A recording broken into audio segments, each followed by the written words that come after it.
makhluk ila maksiatul khaliq. Tidak ada ketaatan kepada makhluk yang mana menyebabkan kita lakukan maksiat kepada Allah. Tak boleh. Tak boleh taat. Kalau pemerintah suruh okey bunuh orang, tak boleh. Sebab apa? Sebab itu adalah menyalahi hukum syarak. Jadi sekarang ni di antara telah dikeluarkan, termasuklah Sarawak juga, supaya dipendekkan khutbah. Kemudian orang-orang yang ada simptom COVID-19 untuk tidak datang ke masjid, yang ada kontak dengan dan sebagainya. Sebenarnya bukan masjid je.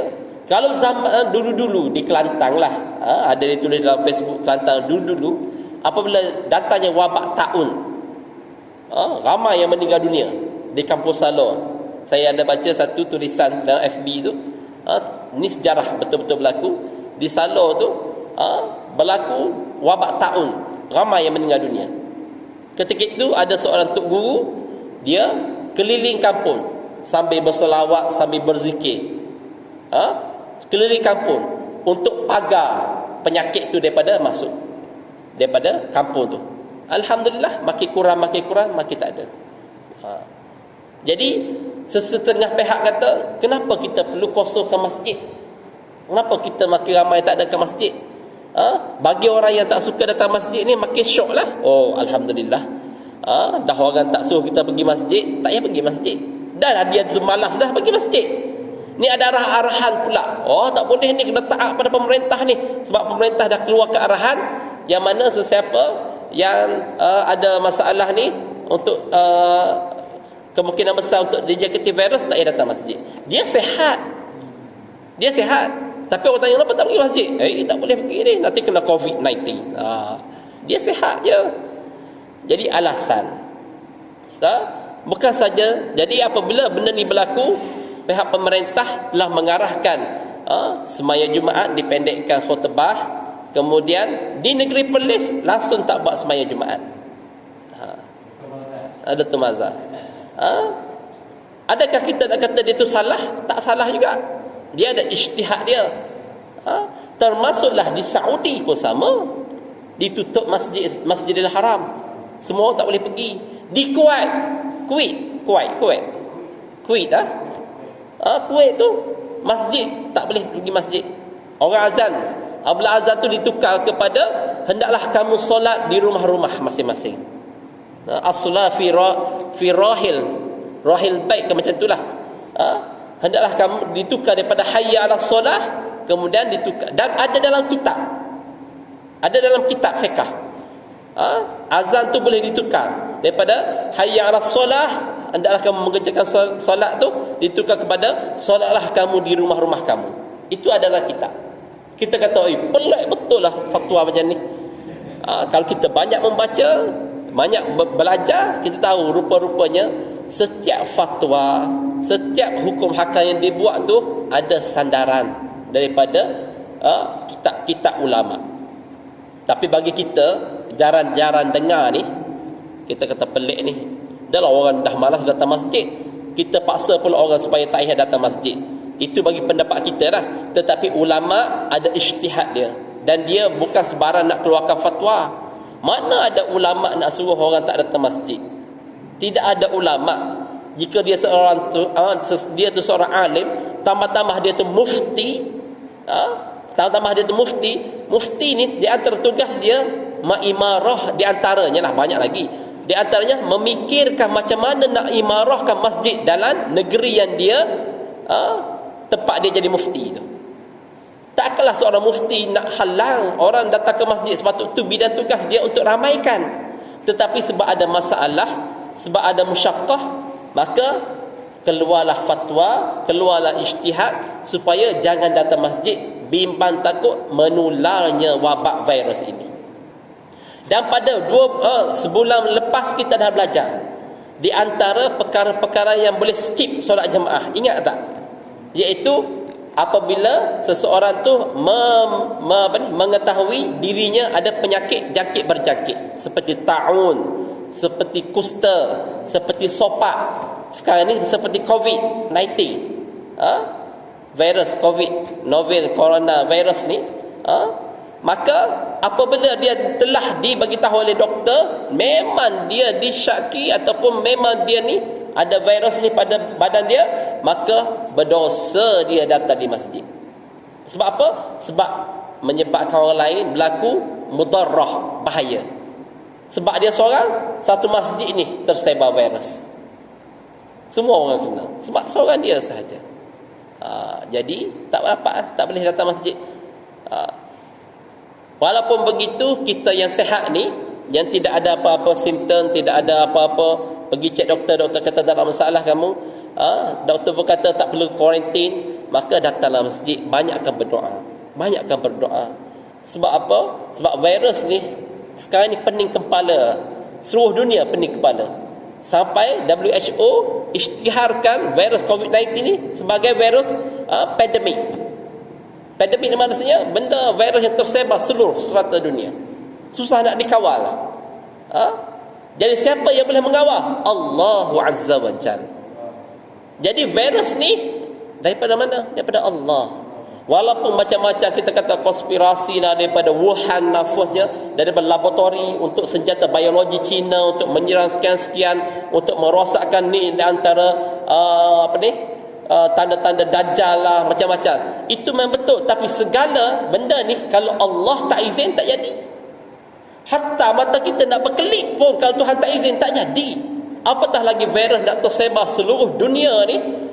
Berapa puluh negara dah yang terjebak dengan virus COVID-19 ni. Semua tu digerak oleh kuasa Allah Azza wa Jalla. Sebab itulah kata ulama, apabila timbulnya segala wabak-wabak penyakit, apabila timbul segala-gala bala, maka pertama banyakkan istighfar kepada Allah. Istighfar. Astaghfirullahalazim, astaghfirullahalazim, astaghfirullahalazim. Kalau boleh 500 kali sehari. 500 kali sehari.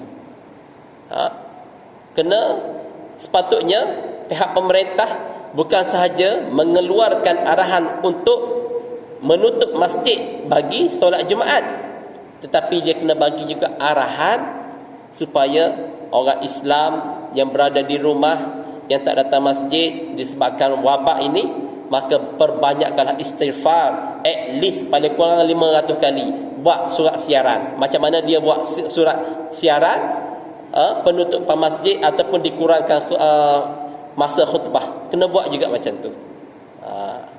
Biar orang tahu sebalik ditutupnya masjid ni, sebalik tersebar virus ni, perlu ada satu kekuatan roh, dipanggil kekuatan rohani, iaitu dengan istighfar kepada Allah Subhanahu Wa Taala.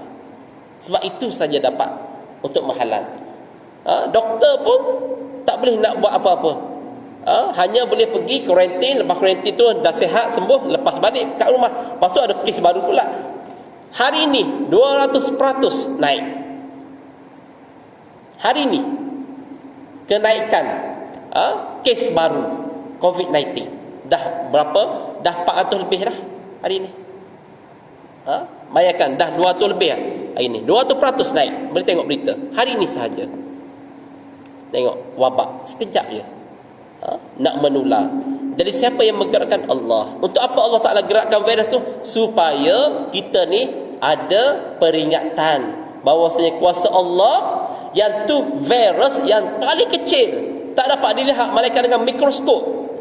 Bentuk dia macam durian. Kalau tengok dari mikroskop, virus COVID ni macam durian, berduri.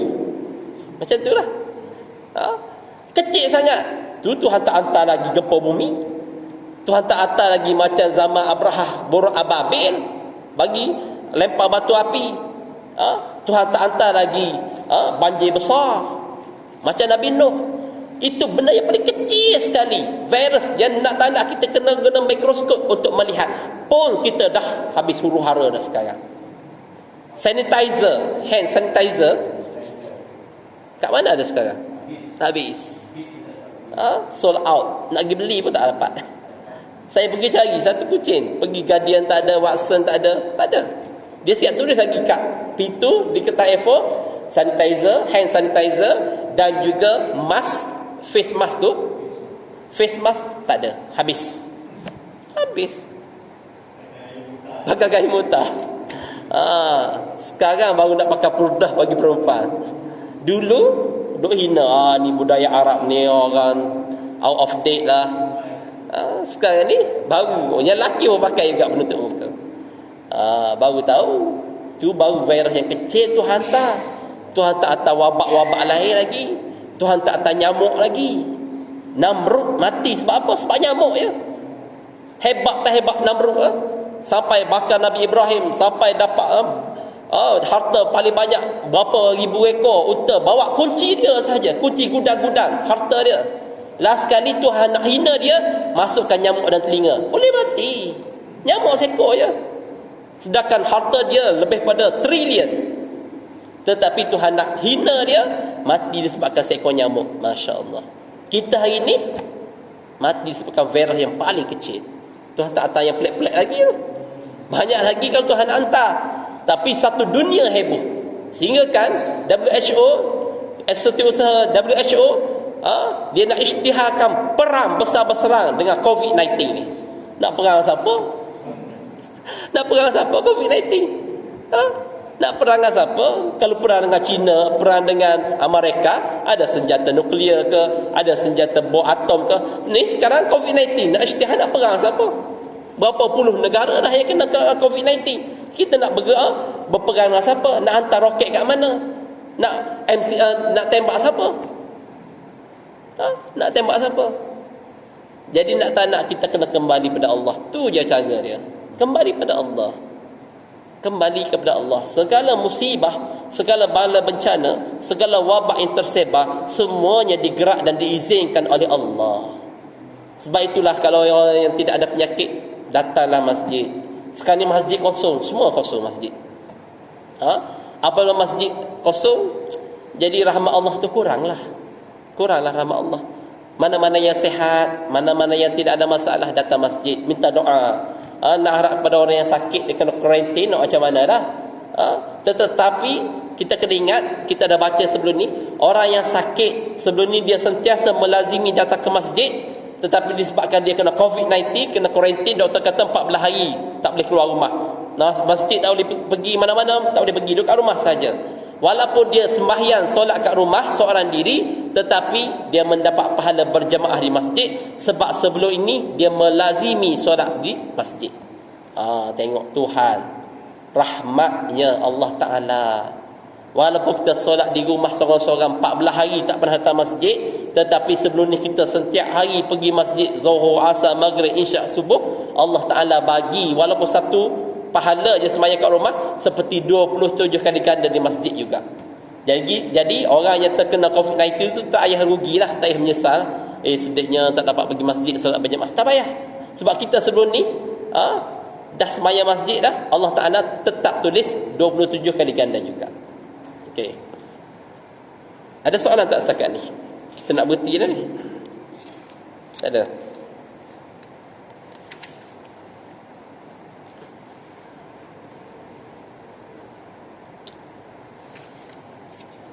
Tak ada. Tak habis lagi huraian hadis ni. Baru bahagian sam'u wa ta'ah saja.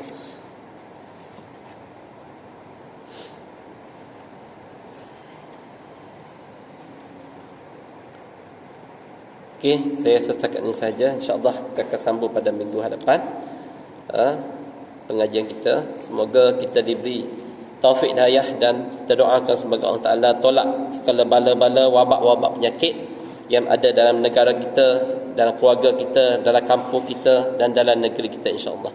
Wabillahi taufiq wal hidayah. Wassalamualaikum warahmatullahi wabarakatuh. Bismillahirrahmanirrahim. Alhamdulillahirabbil alamin, wassalatu wassalamu ala asyrafil anbiya'i wal mursalin wa ala alihi wa sahbihi ajma'in. Allahumma faqqihna fid din wa 'allimna at-ta'wil wahdina siratal mustaqim, siratal ladzina an'amta 'alaihim minan nabiyyin wasiddiqin wa syuhada'i was salihin wa hasuna ulaika rafiqa. Rabbana atina fid dunya hasanah wa fil akhirati hasanah wa qina azaban nar. Sallallahu ala sayyidina Muhammadin wa ala alihi wa sahbihi wa sallam. Walhamdulillahi rabbil alamin.